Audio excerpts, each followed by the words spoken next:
नमस्कार दोस्तों, वीडियो की शुरुआत करते हैं वर्बेना के इन सुंदर सुंदर फूलों से। देखिए इस छोटे से पौधे में कितने सुंदर फूल खिले हुए हैं। ये एक विंटर फ्लावरिंग प्लांट होता है। इसमें अप्रैल मई तक फ्लावरिंग देखने को मिल जाती है। आज अप्रैल की 11 तारीख है और देखिए कितने सुंदर फूल इसमें खिल गए हैं। ये एक सीजनल प्लांट होता है। मई जून में ये पौधा सूख जाता है। आज की इस वीडियो में मैं आपको बताऊंगा कि अप्रैल के महीने में हम कौन कौन से परमानेंट फूलों वाले पौधों और बेलों को कटिंग से लगा सकते हैं। हमें अपने गार्डन में ऐसे ही फूलों वाले पौधे लगाने चाहिए जिनको बार बार ना लगाना पड़े। एक बार लगा लें तो वे पौधे परमानेंट हमारे गार्डन में बने रहें। आज की इस वीडियो में मैं आपको 10 से भी अधिक ऐसे फूलों वाले पौधों के नाम बताऊंगा और उनको कैसे कटिंग से लगाया जाता है, ताकि एक बार अपने गार्डन में इन पौधों को लगा लें तो बार बार नर्सरी से इनको खरीदना ना पड़े। तो चलिए दोस्तों, वन बाय वन सभी पौधों के बारे में बताता हूँ।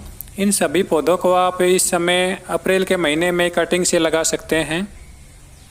सबसे पहले नंबर पर है गुड़हल, जिसको हम हिबिस्कस के नाम से भी जानते हैं। हाइब्रिड हिबिस्कस की बहुत सारी वैरायटीज़ हमें नर्सरी में मिल जाती हैं। इनके डिफरेंट कलर के बहुत ही सुंदर फूल होते हैं। इस समय यदि आप अप्रैल के महीने में कटिंग लगाना चाहते हैं तो कुछ बातों का ध्यान रखना पड़ेगा। सबसे ज़रूरी तो ये है कि अब गर्मी अधिक होने लगी है और कटिंग के सूखने के चांस अधिक हो जाते हैं। इससे कटिंग को बचाने के लिए हमें कटिंग को पॉलीथीन से कवर कर देना है। इस प्रकार यदि हम इसको कवर कर देंगे तो कटिंग की मॉइस्चर बनी रहेगी और कटिंग नहीं सूखेगी। इनकी कटिंग लगाने से पहले आप इनको पानी में रख दें। पानी में रखने पर इनमें 10 से 15 दिन में रूटिंग शुरू हो जाती है। उसके बाद आप इनको मिट्टी में लगा लें। पानी में एलोवेरा जेल या शहद मिला लिया जाए तो इनकी कटिंग में जल्दी ही रूटिंग शुरू हो जाती है। मेरे पास हाइब्रिड हिबिस्कस के 2 पौधे बन गए हैं। इस पौधे को मैंने बरसात के सीज़न में पिछले साल कटिंग से लगाया था। अब देखिए इसमें ऑरेंज कलर के कितने बड़े साइज़ के फूल खिलते हैं। बरसात के सीज़न में कटिंग जल्दी लग जाती हैं। मैंने इसकी कटिंग को डायरेक्ट ही मिट्टी में लगा दिया था और बिना किसी रूटिंग हार्मोन के मैंने इसको लगाया था। और देखिए ये कितना हेल्दी पौधा तैयार हो गया है। इस समय आप इनकी कटिंग लगा सकते हैं। कटिंग को छायादार लोकेशन में पॉली बैग से कवर करके रख दीजिए। हाइब्रिड हिबिस्कस का पौधा हमें नर्सरी में कम से कम 100 रुपये में मिलता है। यदि आपको इनकी कटिंग कहीं से मिल जाती है तो इनकी कटिंग लगा लीजिए। कटिंग से इनके पौधे आसानी से तैयार हो जाते हैं। दूसरा जो प्लांट है उसका नाम है गुलाब। गुलाब की कटिंग आप इस समय लगा सकते हैं। देसी गुलाब की कटिंग लगाना बहुत ही आसान होता है। हमें देसी गुलाब की कटिंग ही लगानी चाहिए क्योंकि ये कटिंग बड़ी ही आसानी से लग जाती हैं। हाइब्रिड गुलाब के पौधों की कटिंग भी लगाई जा सकती हैं। उनको लगाने के लिए हमें काफ़ी मेहनत करनी पड़ती है। देसी गुलाब के पौधे बहुत ही अच्छी ग्रोथ करते हैं और इनके फूल बड़े साइज़ के होते हैं और ये फूल खुशबूदार होते हैं। देसी गुलाब के इन पौधों में फूलों की संख्या भी अधिक होती है। हाइब्रिड रोज में फूल कम संख्या में लगते हैं। 30 से 40 रुपये में रूटिंग हार्मोन पाउडर हमें नर्सरी में मिल जाता है। इनकी कटिंग लगाने के लिए आप रूटिंग हार्मोन पाउडर का इस्तेमाल कीजिए। कोई भी कटिंग आप लगाते हैं तो रूटिंग हार्मोन पाउडर लगाने से इनका सक्सेस रेट बढ़ जाता है। गुलाब की अधिक हार्ड कटिंग हमें नहीं लेनी है। सेमी हार्डवुड कटिंग का सिलेक्शन करना है और 5 से 6 इंच की कटिंग हमें लेनी है ताकि 2 या 3 लीफ नोड मिट्टी में दबी रहें। तीसरे नंबर पर जो प्लांट है उसका नाम है गुलदाउदी। गुलदाउदी में सर्दी के मौसम में बहुत ही अच्छी फ्लोरिंग होती है। दिसंबर जनवरी के महीने में ये पौधे फूलों से भरे रहते हैं। इनके पत्ते नहीं दिखाई देते, केवल फूल ही फूल दिखाई देते हैं। इन पौधों को आप अपने गार्डन में ज़रूर लगा लें। इनको एक बार जब आप लगा लोगे तो ये पौधे आपके गार्डन में परमानेंट बन जाते हैं। गर्मी के मौसम में इन पौधों को थोड़ा सा बचाना पड़ता है। छायादार लोकेशन में आप इनको लगा लीजिए। गमले में इनको लगाया हुआ है तो आप इनको छायादार लोकेशन में रख दीजिए। अब इस समय आप इनकी कटिंग लगा सकते हैं। इनकी सॉफ्टवुड कटिंग लगती है। 4 इंच साइज़ की आप इनकी कटिंग काट लें और एक साथ 20 से 25 कटिंग आप लगाइए। सभी कटिंग्स को आप पॉली बैग से कवर कर दीजिए और छायादार लोकेशन में रख दें।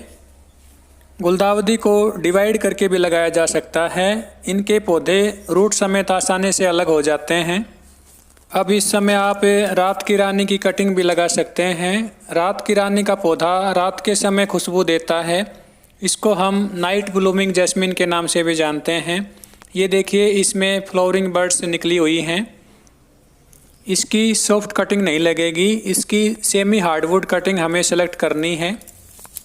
मैंने एक छोटा सा पौधा लगाया था और छोटे से पौधे की ऊपर की ब्रांच टूट गई थी। उसके बाद इनमें से देखिए 3 ब्रांचेज एक साथ निकली हैं और इनकी लेंथ भी अधिक हो गई है। और देखिए ये कितनी अच्छी ग्रोथ कर रहे हैं। इस लिस्ट में नेक्स्ट जो प्लांट है उसका नाम है मोगरा। मोगरा में बहुत ही अच्छी ग्रोथ इस समय हो रही है और फ्लावरिंग बर्ड्स भी निकलना शुरू हो गए हैं। पूरी गर्मी के सीज़न में मोगरा के पौधों में बहुत ही अच्छी फ्लावरिंग देखने को मिल जाती है। इसके फूल वाइट कलर के बहुत ही खुशबूदार होते हैं। इनकी कटिंग को भी आप पहले 10 से 15 दिन के लिए पानी में रख दें। इनमें रूटिंग शुरू हो जाएगी। उसके बाद आप इनको रिवर सैंड या बालू मिट्टी में लगा लें। बरसात के सीज़न में यदि आप मोगरा के पौधों की किसी ब्रांच को मिट्टी में दबा देते हैं तो उसमें रूटिंग शुरू हो जाती है। इस प्रकार मैंने भी एक ही पौधे से कई पौधे बना लिए हैं। आप देखिए कितने पौधे तैयार हो गए हैं। फरवरी मार्च में यदि हम मोगरा के पौधों की ब्रांच प्रूनिंग कर देते हैं तो ये पौधा घना बन जाता है। इसकी नई नई ब्रांचेज निकल कर आती हैं। इस लिस्ट में नेक्स्ट जो प्लांट है उसका नाम है अपराजिता। अपराजिता में इस समय बहुत ही अच्छी ग्रोथ शुरू हो गई है। आप इसको कटिंग से भी लगा सकते हैं और आप इसके बीज भी लगा सकते हैं। कटिंग से भी ये पौधा बहुत ही आसानी से तैयार हो जाता है। यदि आपके पास इसके बीज नहीं हैं तो आप इसकी ब्रांचेज को कहीं से काट कर ले आएँ और इसको लगा लें। बिना किसी रूटिंग हार्मोन के ये कटिंग आसानी से लग जाएंगी। जुलाई अगस्त में तो ये बेल इतनी फास्ट ग्रोथ करती है कि यदि इसको किसी दूसरे पौधे के पास में लगा लिया जाए तो ये एक कंबल की तरह उस पौधे को ढक लेती है। और इसमें फ्लावरिंग भी बहुत ही सुंदर होती है। ब्लू कलर के बहुत ही सुंदर फूल इस बेल में खिलते हैं। इसके वाइट कलर के फूलों वाली वैरायटी भी होती है। इस बेल को घर में लगाना शुभ माना जाता है। एक बार यदि आप इस बेल को लगा लेते हैं तो ये बेल परमानेंट आपके गार्डन में रह जाएगी। इस लिस्ट में नेक्स्ट जो प्लांट है उसका नाम है टिकोमा वाइन। टिकोमा की कई वैरायटीज हमें नर्सरी में मिल जाती हैं। ये ऑरेंज टिकोमा वाइन है। अब इस समय आप इसकी कटिंग लगा सकते हैं। किसी भी बेल या पौधे का जब ग्रोविंग पीरियड होता है तो उस समय इनकी कटिंग लगाई जा सकती हैं। अब अप्रैल के महीने में इस बेल में नई नई ब्रांचेज निकल रही हैं। इसकी फास्ट ग्रोथ हो रही है। इसमें फ्लावरिंग भी शुरू हो गई है। नर्सरी में आपको ये पौधा नहीं मिलता है तो इस समय आप इसकी कटिंग लगा लें। जो भी आप कटिंग लगाते हो उसको गर्मी से बचा के रखना है। छायादार लोकेशन में रखिए और इनकी कटिंग पर पानी का छिड़काव करते रहें। एक बात का ज़रूर ध्यान रखना है, जब आप इनकी कटिंग में पानी डालते हैं तो कटिंग हिलनी नहीं चाहिए। जब कटिंग हिल जाती है या अधिक गर्मी में ये कटिंग रह जाती है तो कटिंग नहीं लग पाती है। टिकोमा वाइन की बहुत सारी वैरायटीज़ हमें नर्सरी में मिल जाती हैं। अब मैं आपको एक और वैरायटी दिखा रहा हूँ। उसका नाम है गोरी चोरी, जिसको हम येलो टिकोमा वाइन भी बोलते हैं। देखिए इसमें भी बहुत ही सुंदर फ्लावरिंग हो रही है। इस समय आप इस बेल की भी कटिंग लगा सकते हैं। ये एक झाड़ीनुमा पौधा होता है जो कुछ ही सालों में एक बड़े पेड़ का रूप ले लेता है। इसके हरे पत्तों के बीच में पीले रंग के गुच्छों में फूल खिलते हैं जो बहुत ही सुंदर दिखाई देते हैं। आप इस पौधे को अपने गार्डन में ज़रूर लगा लें।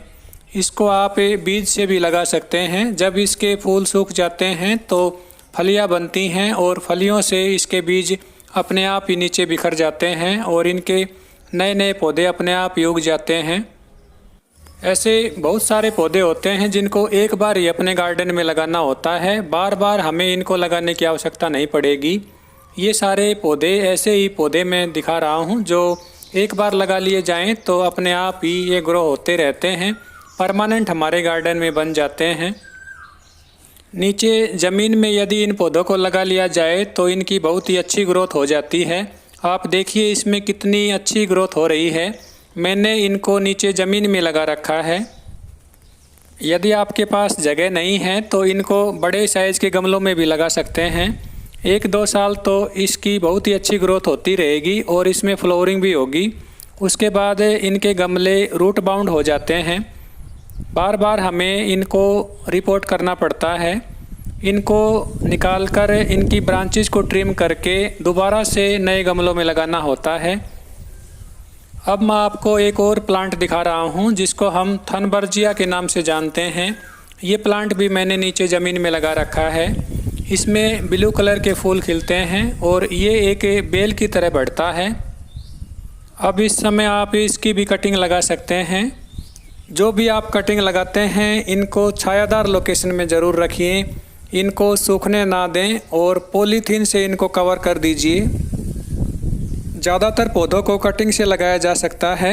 90% ऐसे पौधे होते हैं जिनकी आप कटिंग लगा सकते हैं। बार बार नर्सरी से इन पौधों को खरीदने की आवश्यकता नहीं पड़ती है। गर्मी के मौसम में फूल देने वाली और भी कई वैरायटीज़ की बेलें होती हैं। सभी बेलों को आप कटिंग से लगा सकते हैं। अप्रैल लास्ट तक आप इनको कटिंग से ग्रो कर सकते हैं। उसके बाद अधिक गर्मी पड़ने लगती है, फिर ये कटिंग फेल हो जाती हैं क्योंकि अधिक गर्मी में कटिंग सूख जाती हैं और इनको मॉइस्चर नहीं मिल पाती है। वीडियो के लास्ट में मैं आपको मधुमालती की बेल दिखाता हूँ। इसको हम झुमका बेल के नाम से भी जानते हैं। इसकी कटिंग लगाने के लिए सेमी हार्डवुड कटिंग का सिलेक्शन कीजिए और इसको एलोवेरा जेल या शहद लगाकर बालू मिट्टी में लगा लीजिए। ये कटिंग लग जाएगी। मैंने इसको कटिंग से ही लगाया है और देखिए इसकी कितनी अच्छी ग्रोथ हो रही है। आई होप आपको ये वीडियो अच्छी लगी होगी। यदि आपको ये वीडियो अच्छी लगी हो तो वीडियो को लाइक ज़रूर करें। वीडियो में लास्ट तक बने रहने के लिए आप सभी दोस्तों का बहुत बहुत धन्यवाद। Thank you.